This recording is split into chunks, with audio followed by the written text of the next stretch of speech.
Welcome back to the stock portfolio update videos. Currently, my two stock portfolios sit at over $101,000. That's made up of the $57,530 in my stake portfolio and the $44,168 in my Vanguard portfolio. As you can see, it's recently been a good week for investors as stocks have really been bouncing back, and if you've been following the market and looking at VOO, which is an S&P tracking index that's my biggest individual holding, you can see stocks are up 1.19% this week alone, and they're still up now for this month after going through a little bit of a slump to start the year. Overall, my stake portfolio is up 35% or $14,931, which is getting very close to that $15,000 mark of total gains. In my Vanguard portfolio, I'm over $7,000 in the green as well, and I recently did buy some more shares of VGS, which is an international tracking ETF, which holds around 1,500 of the biggest companies globally, and many of them are the big American companies that I hold in my stake portfolio. My other position is VLC, top 20 tracking ETF in Australia, and it tracks many of the big companies such as NAB, Westpac, and even some of the mining giants as well. And that's sitting at around $84 a share, and I own 191 shares in total. Overall, I'm getting closer and closer to that $50,000 mark that I'm hoping to hit by March this year for my Vanguard portfolio. I'm now only $5,900 away. And in my stake portfolio, I'm getting closer and closer to $60,000 mark as well, which will be another nice goal to tick off, as I remember just hitting the $50,000 mark on this portfolio not that long ago. Overall, it's been pretty good, and if we have a look at the Excel spreadsheet, we can see kind of how things have been tracking. This just kind of shows a little bit of kind of the weightings on my portfolios and kind of their momentum over the year and previous years as well. So what these bottom two graphs show is my stake and Vanguard portfolio over time and just kind of the consistent growth that's been happening. I haven't updated this for this month yet because I updated on the last day of the month. So we're still on the 25th of January here. So once January finishes, then I'll update the figures on here and it will show growth once again. As you can see, my stake portfolio is up just over $1,000 and my Vanguard portfolio is up just over or just beyond, just behind $2,000, which means I'll be getting consistently up and up, and it's nice to be comfortably over that $100,000 mark now.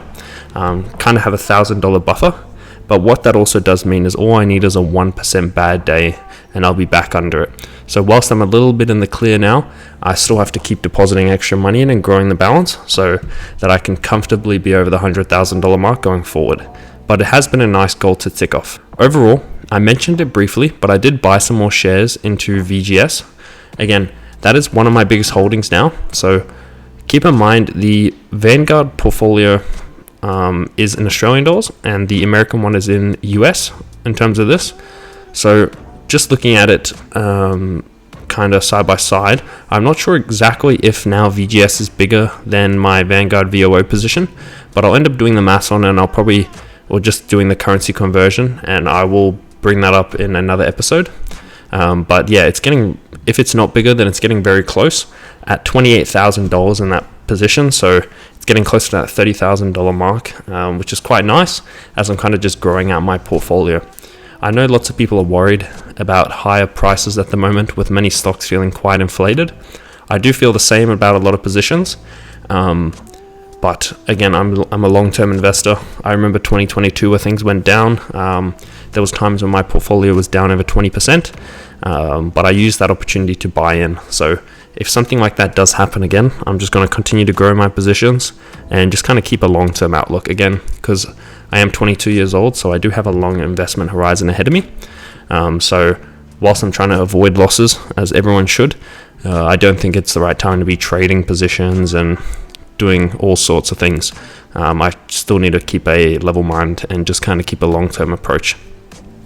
So going back to looking at the portfolios, you can see that my dividends as well. I haven't updated it yet, but this month will be my largest dividend. When the month ends again, I'll update this with my $400 dividend I got from my Vanguard portfolio. So I did a $500 deposit recently, and then plus that extra $400 that dividend I got, and then some extra cash I had sitting in there, that allowed me to invest around $1,000 into VGS. So all my dividends I plan on reinvesting. As I've said multiple times on this channel, I'm not a dividend investor, but I don't mind getting them. All I do is just invest it back into my portfolio, just so I can keep that growth going.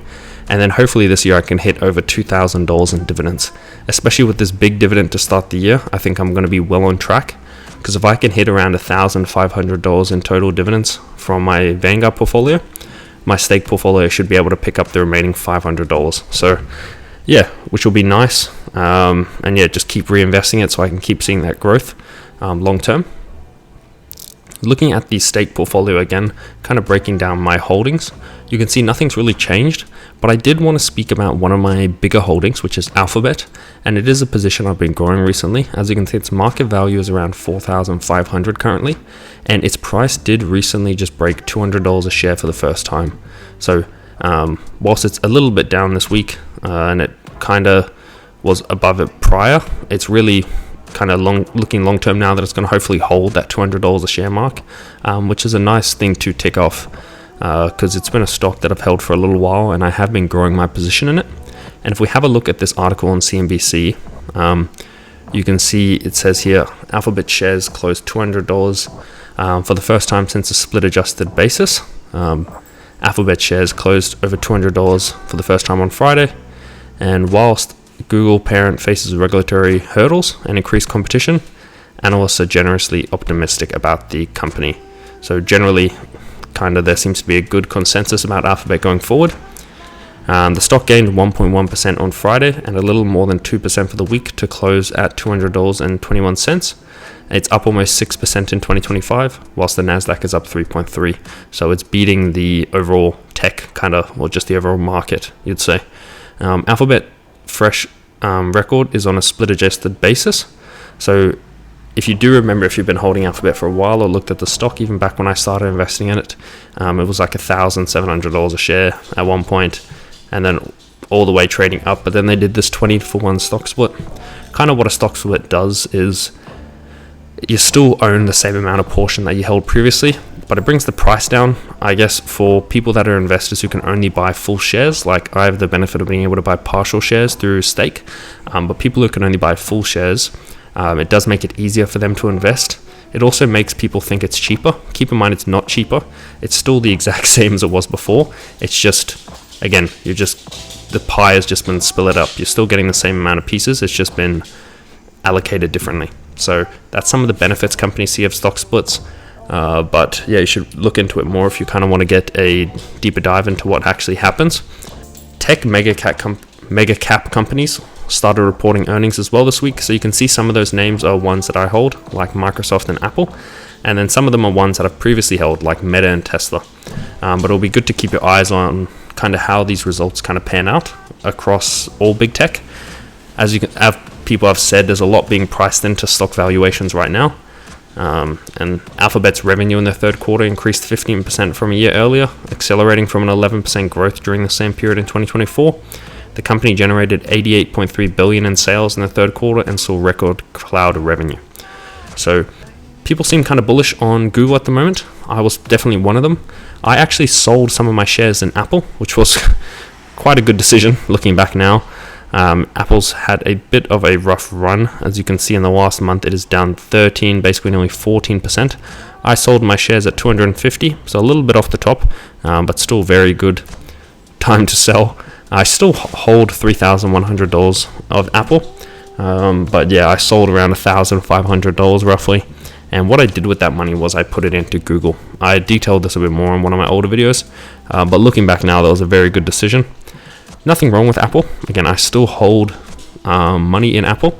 It's just the price didn't seem to really be justified, especially when you look at the PE ratio. It's trading at a much higher multiple than what Google was.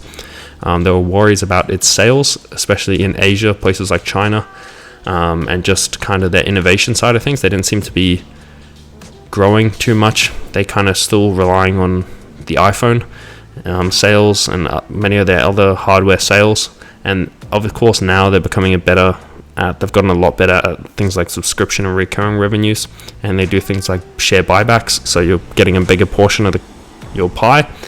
But again, it doesn't seem like growth is in the best position for Apple.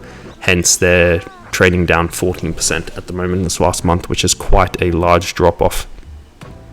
Where Google, on the other hand, is up 2.6% this month. So yeah, very, very big contrast between the two positions, and I'm happy that I allocated some of those funds from Apple into Google. Many of my other holdings as well, Microsoft has kind of bounced back a little bit. It's up 1.3% this month and is up 3.47% this week, so that's quite good. It's now up in the month, which is nice because it was actually down previously for the past 6 months, and is up 10% in the last year, which isn't very good, but this is my biggest individual stock holding, so not an ETF, at 6,000 USD, and I'm up around 41%, which isn't bad. But yeah, it's had a pretty rough year. It had a good year last year. So if you have a look here, you can see here's pretty much the start of 2023, and it just continued to trade up until basically like here, which was the year. So it had a very, very good 2023. So I can't complain when I look at it on a 2-year basis, and it did help carry my last year or 2 years ago results. What I'm kind of doing with the portfolio, nothing really set in stone at the moment. I'm just kind of dollar cost averaging in. Again, I haven't been investing as much in my stake portfolio just because of the exchange rates. The Australian dollar has been getting hit quite hard from the USD. It has actually bounced back this week up a little bit, but it's still nowhere near as high as it was in September last year, or even going back further. So what I've been doing is just putting the money into my Vanguard portfolio and then investing through here. I also don't get as many fees when I invest in Vanguard, which I quite like as well. So I'm just going to keep growing this, and then hopefully I'll hit 50,000 sooner than later. The goal is to hit it. At one point I was saying February, but it's more likely March. I think I'll hit it in March, hopefully. That's something that'd be a big tick off for me. Hitting $50,000 across both my portfolios would be quite good, and it just means I'm really going to keep solidifying and keep growing these portfolios and keep tracking these videos on here. But that was just a bit of a general update of how things are going as the weeks go on. I've been quite busy with things like study. I mentioned briefly in another video that I'm studying for my CFA. So I have my level 1 exam coming up in the future. So I'm just going to have my head down at the moment doing that, and then obviously full-time work. So I want to keep myself consistent doing these videos on Saturdays and keep uploading and try to do some shorts as well. I'm getting closer and closer to 1,000 subs. Things have obviously slowed down as I've not been uploading as much. But I think I'm only like 29 subs off 1,000, which is quite cool. And when I get closer to that, I'll do another video. But thank you guys for watching, and I'll just keep doing these and holding myself accountable. Cheers.